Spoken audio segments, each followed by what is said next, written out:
Welcome to the March 6th, 2023 Fee Committee meeting. We have 4 members on the committee, 2 voting members, Councilors Denton and Tabor, and 2 non-voting members, the city manager and a finance rep, who is me, Andrew Pergel. Just a reminder, the fees that we talk about that affect the general fund today, it brings in about 1% of the total general fund revenue from fees. With that, we'll get on to the agenda. If I could have a motion to accept the minutes of January 17th. So moved. Second. All those in favor? Aye. All right, that passed. All right, we'll go right down the agenda. We'll start with the library, which is on page 60. Even the roll calls are fast. So you can just talk about your fee there. Thank you. I have two fees. Oh, you don't have? I don't, but I have 2 fees. Oh, jeez. Do you have? Can I steal yours for just a second? Thank you. Good afternoon. We are asking to add a new category for our non-resident fees, not to increase them. We feel, the trustees feel that this is not the year to be increasing our non-resident fees, but we have asked to add a 3-month card. Right now we have 6-month and 1-year cards, and we've had some people, like temporary people who are here for the summer, grandparents and that sort of thing, ask if we might have a 3-month card. So our trustees approved that idea. 3 months at $35, 3 months at $30, but not raising any of the other fees for the time being. The new fee that we're requesting is a $15 non-refundable fee for interlibrary loan materials that are coming from other states. In the past, we've taken some money in, sometimes had to give money back. Sometimes what they took in wasn't enough for the postage for, say, Harvard University sending us materials, and then when we have to mail them back, it's not enough. So we've determined that the average is between $12 and $15, and we'd like to have a fee that we can just take in, as that's just a flat fee if you get something from out of state. We figure that if it's a little bit under, that'll cover something else that's a little bit over. That's it. Okay. Any questions? No. All right. Could I have a vote to approve the library's fees? So moved. Second. All right. All those in favor? Aye. Aye. All right. On to health, page 46. You can go. You're welcome to stay. Good luck. Sorry, what page, 46? 46. Good afternoon. The Health Department only has 2 changes. One is just editorial. We're removing the 14 days or less from the sampling for non-potentially hazardous foods. That's at events people can sample their wares. The 14 days just referred to a late fee, which we don't need. And we are asking to remove dog variance outdoor dining fee of $70 because there is now a new state law that allows outdoor dogs on outdoor dining areas. We used to request a $70 variance fee because we do have to process the variance applications. We allow it in Portsmouth, but there is a process people have to go through. However, in consulting with our legal department, they felt that because there's this new state law, we should remove that. Can I ask a question, Kim, which is not directly related to removing the fee, so it's all right if you can't answer this, but does that mean we're going to eliminate the forms required to apply for the dog variance? No. Okay. Nothing will change except for we won't be charging for it. Thank you. Any more questions? No. All those in favor of the health changes? Aye. Aye. All right. Thanks, Kim. Thanks, Kim. On to page 62 through 66, Prescott Park. Go ahead. Good afternoon. Afternoon. Yeah. We are proposing some increases in the dock fees this year. Basically, the hourly rates for the wooden docks, we'd like to increase by $1 per hour. The 4-hour minimum rates at the cement docks, we also would like to increase that by $1 an hour.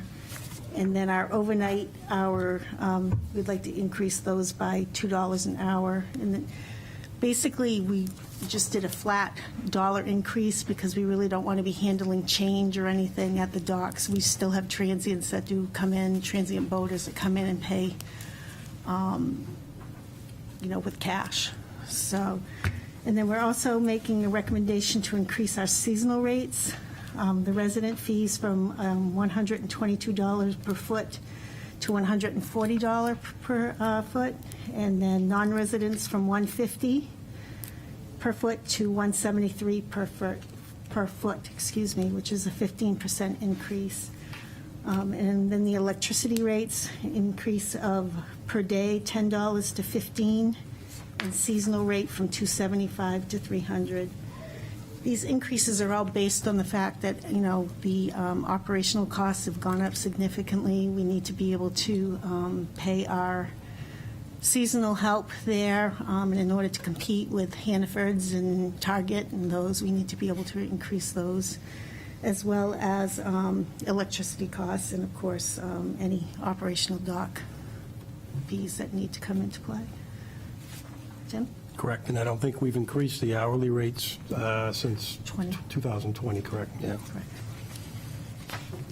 Any questions? I'm good. All those in favor of the changes to Prescott Park fees? Aye. Aye. All right, so moved. Thanks, Judy. All right, to planning, Peter Britz, page 14 through 16. Okay, so there's a number of increases here. The prior planning director, Beverly Mesa Zent, did a pretty elaborate, not elaborate, but an in-depth study looking at other communities and where they're at with fees, and kind of fell out that we're maybe a little bit higher than a lot of communities, but they're smaller in size than our community. When you look at Portland, Maine, we're more in line with their fees, and the increases are pretty nominal in most cases. To capture some of the work we do. One of the unique things about Portsmouth, and we couldn't find another community to have one, is we have a land use compliance person that focuses exactly on making sure people do what they got approved to do at the planning board and other boards. So it's a really important role, and it makes sure our projects get completed as they're approved. So as that staff person, that's their primary role, so that's a pretty big cost right there. So just to start, one of the things that happens a lot, and Trevor's here to speak to this too if there's questions, the legal department and the planning department work together on site review compliance, and a lot of those involve recording Mylars at the registry for either easements or deed recordings for new deeds for subdivisions and things like that. And we had a system where we had a runner that would go, they do title searches and bring the things to get recorded, but it was getting complicated with the way the fees were working, and we needed to structure it into here. So what we're proposing here is a $150 fee for a Mylar recording, so that sheet that gets recorded for the site plan in that case, or a deed recording is $100.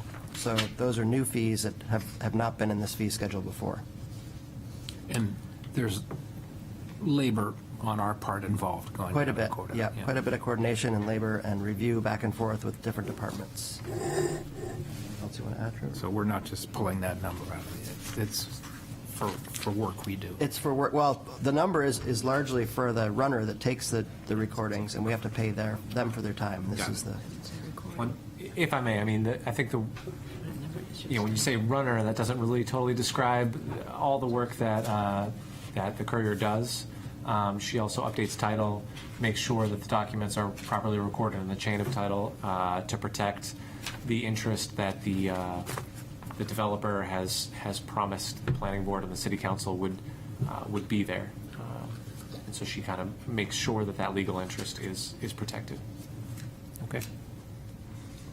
and then in subdivision applications for residential and for non-residential, we had a per lot increase of $100 from $500, so it would be up to $600. On the lot line revision amendment, there's an administrative approval, which is currently $100. We want to increase that to $200. And a TAC or planning board approval, which is currently $150. We want to increase that to $250. So both of those are an increase of $100. And then there's a conditional use permit for non-wetlands. So we have our wetland conditional use permits and fee structure. We're not altering, but there's non-wetland conditional use for things like accessory dwelling units, garden cottages, parking, flexible development, drive-through facilities. That's currently a $200 fee. We want to raise that by $300 to a $500 fee. Then the Board of Adjustment fees for a residential 1 to 2 dwelling application, it's currently $150. We want to raise that to $200. The 3 to 4 dwelling units is currently $250. We want to raise that to $300. So those are both $50 increases. And then the 5 units and more, currently at $250, we want to raise to $100 to $350. And then on non-residential application, the fee for Board of Adjustment is currently $300. We want to raise that by $100 to $400. For site plan review in all developments, currently the fee is $500. We want to raise that by $100 for the fee for that. And then there's a total, so this is probably their biggest potential increase, is a total application fee where you're paying for the $1,000 of site costs at $5 a 1,000 square feet. The minimum fee right now is $15,000, or the maximum fee, excuse me, is $15,000. We want to increase that to $20,000. And then on site plan amendments, for changes to plans that come back for changes to the department, they're currently $200. We wanted to increase that to $400. I believe those are all the changes we have. Any questions you have? Answer. No questions? All right. Are these, I mean, obviously, the assessed value of these projects is growing. I would imagine we're less than proportional to the growth in the value of these projects. I'd say that's fair. It's also the approval process themselves have become more complicated and require more staff time and more input. Yeah, thanks. All right, motion to accept the planning department's changes. So moved. Second. All those in favor? Aye. All right. Thank you, Peter. Thank you, Peter. Up to the inspection. Shanti, page 19. Good afternoon. So I have quite a few proposed changes here, and they go from page 19 through page 25. We're starting on, and actually before we even get into the changes, I think the reason that I'm suggesting the changes, it's been a while, it's been a number of years since there's been an increase to reflect the salaries, the vehicle maintenance, the gasoline, the admin work, all the inspections, all the inspectors that go into every single permit.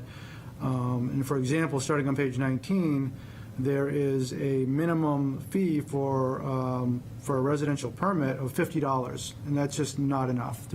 You can't get anything done on that $50. It doesn't go very far. So I recommend that we raise that to $75, which I still feel is very fair, but enough to get the job done. And then so kind of throughout this, I'll go page by page, but you're going to see that basically that percentage of increase.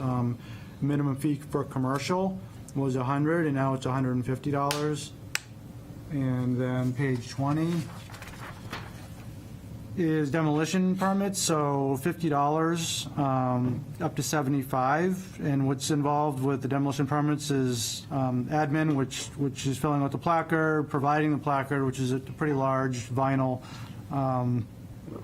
product that gets hung on the job site, lots of review, and a couple of inspections. So all that for $75 seems pretty reasonable.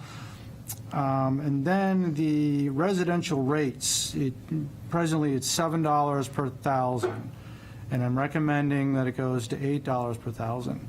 So, it's every $1,000 worth of work, it would increase $1. And then similar to commercial, that $1 increase per 1,000. And then page 22 is so here's an interesting one. So plan review fee, it says $50. I'm raising it to $75.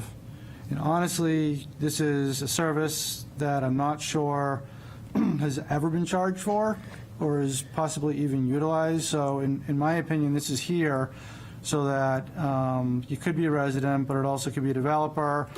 They want to drop off a set of plans for us to kind of review. This is pre-permit.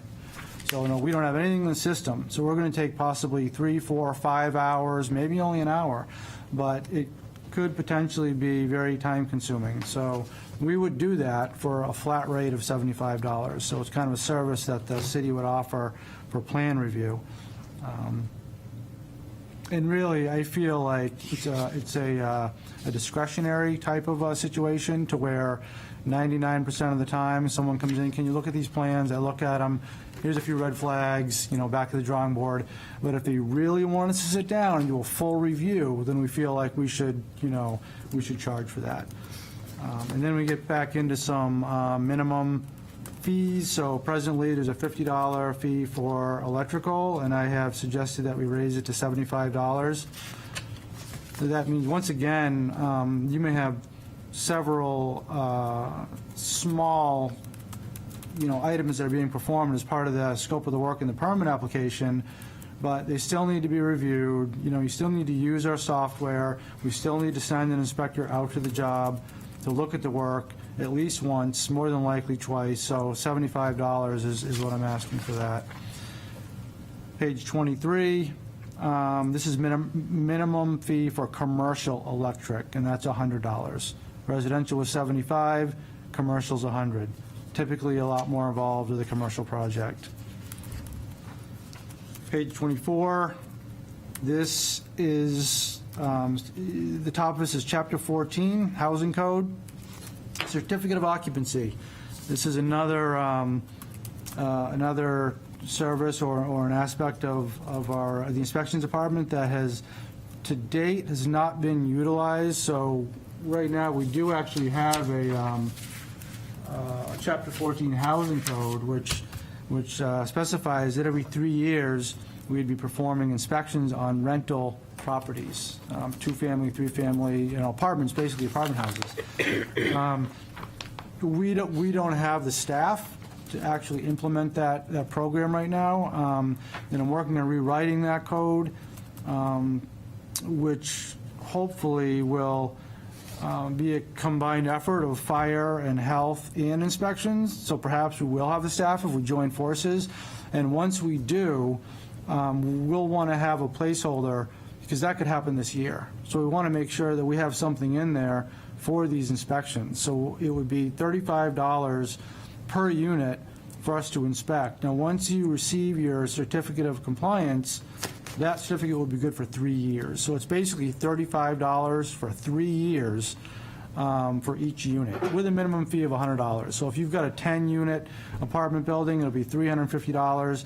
But if you have a 2-unit, you might think it'll be $70. Well, no, it's actually $100, because we've got a minimum fee of $100. So that's what that's there for. It's nothing that we're currently doing, but I feel it's important that we have it in there. It's just not a new fee. It's just that it was never utilized, and it had a previous amount of $1 assigned to it. So I think that, it was basically there as a placeholder.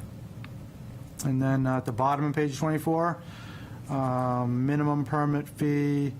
This is for mechanical, electrical, and plumbing, residential, from $50 to $75. On page 25, this is, once again, a commercial rate for mechanical, electrical, plumbing from $50 to $100. So the residential was $75, and the commercial would be $100. And then I believe that is it.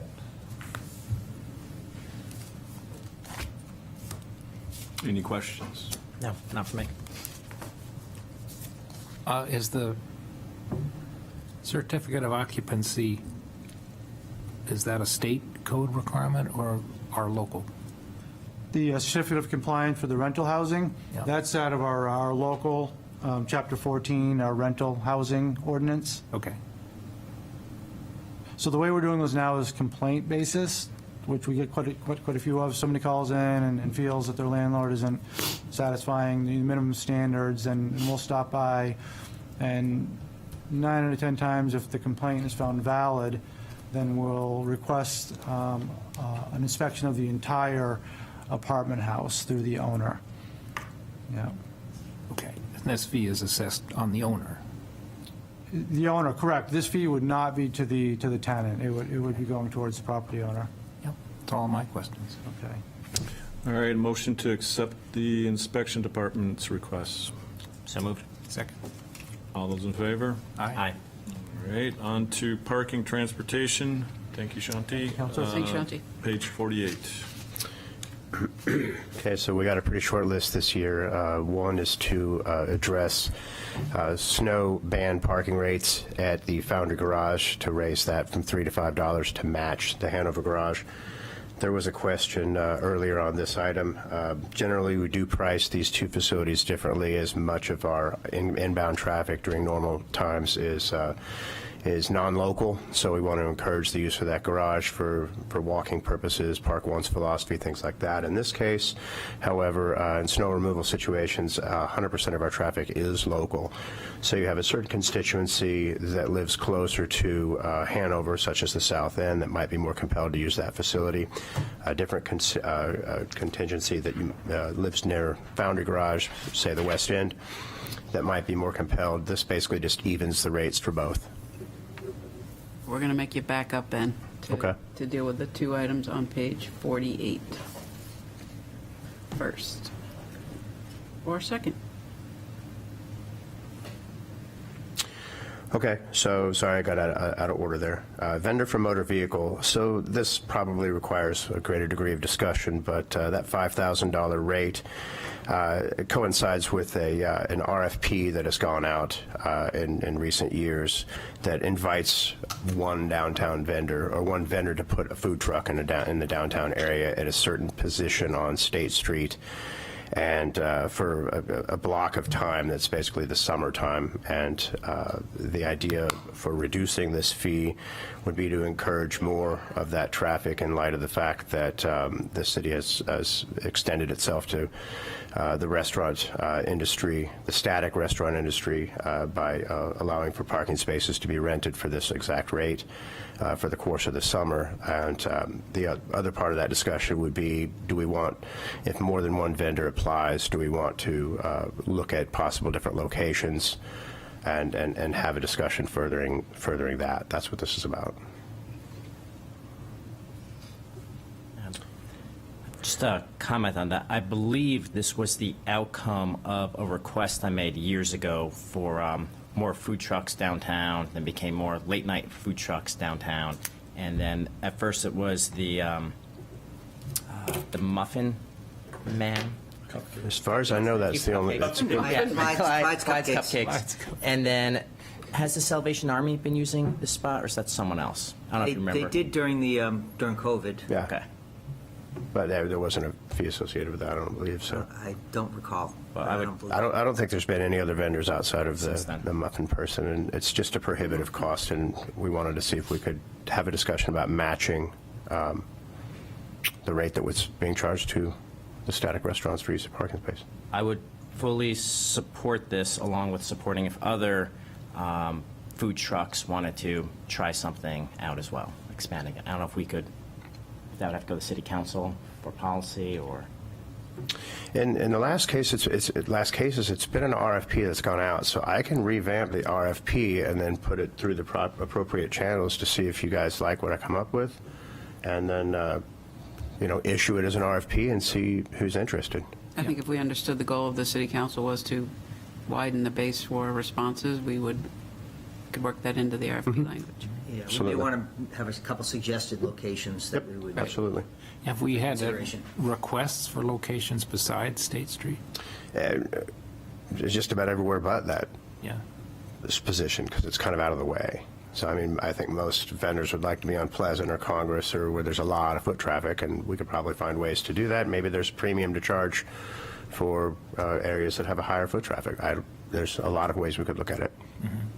But I think it would be interesting to see who's interested. Agreed.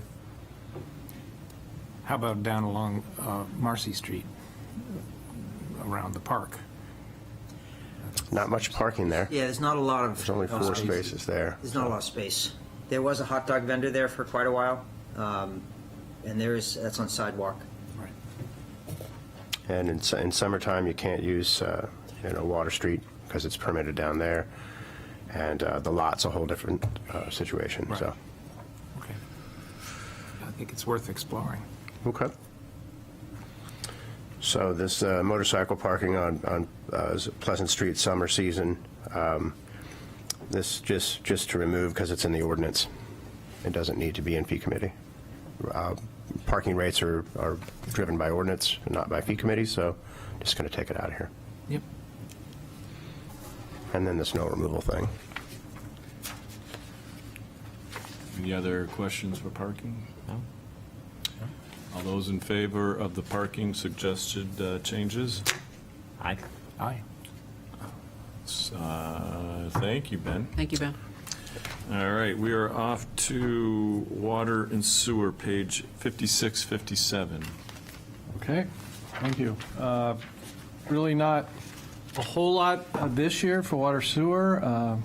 Previous years, we've made quite a few revisions, and reviewing them, everything seems to be fairly in order.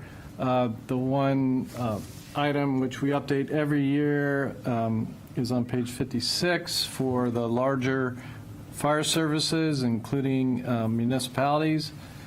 So that fee for municipalities for each hydrant, which does include the city of Portsmouth and all the surrounding communities we serve, raising that fee from $350 to $375.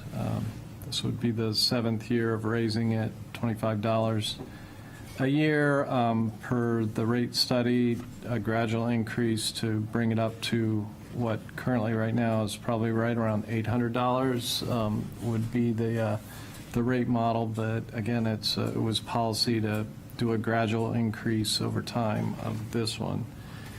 And the only other is on equipment on page 57 is to delete the paver charge. We do not charge that, so that is being removed, recommended for removal. That's it. Move that we accept the sewer and water division rates. Second. All those in favor? Aye. Aye. All right, that is the actual end of the departments that put in for changes. I don't know if you want to open it up for public comment. I have one question. Have we looked at our rate for unmerging lots, which is something we as a council have had 4 or 5 times a year? There's a lot of work involved in that, researching the titles, and I would imagine that would be a planning department thing, I think it's under the assessor. Or maybe, no, it's the clerk, I believe. Let's see if I can do a search.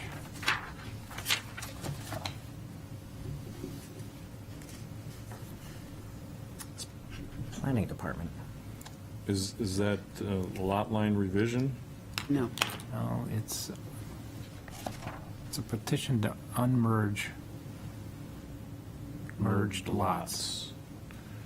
So page 15, there's voluntary lot consolidation merger, no subdivision, and restoration of involuntary merged lots. That's in planning. Yeah, page 15. Yep. Right on top. Yes. Page 15. Right, so we're charging, these haven't been looked at for 5 years, and we're charging $250, but, you know, what we see at the council level is there has to be a pretty thorough research of all the deeds, sometimes going back 150, 200 years. So I just put a note when I was reviewing these, are we getting our, are we paying for our costs and that? Yeah, but you could suggest increasing it if you. Yeah, I would suggest taking it up to 300 and 300. Second that. Yeah. All right, all those in favor of the change? Aye. All right, 300 it is. We'll let the planning department know. Thank you. Any other questions or comments? All right. No public is here. No one's on there, right? On the Zoom or whatever. There's, nope, just the folks you see here. All right. With that, I have a motion to close the March 6th fee committee meeting. So moved. Second? All those in favor? Aye. Thank you.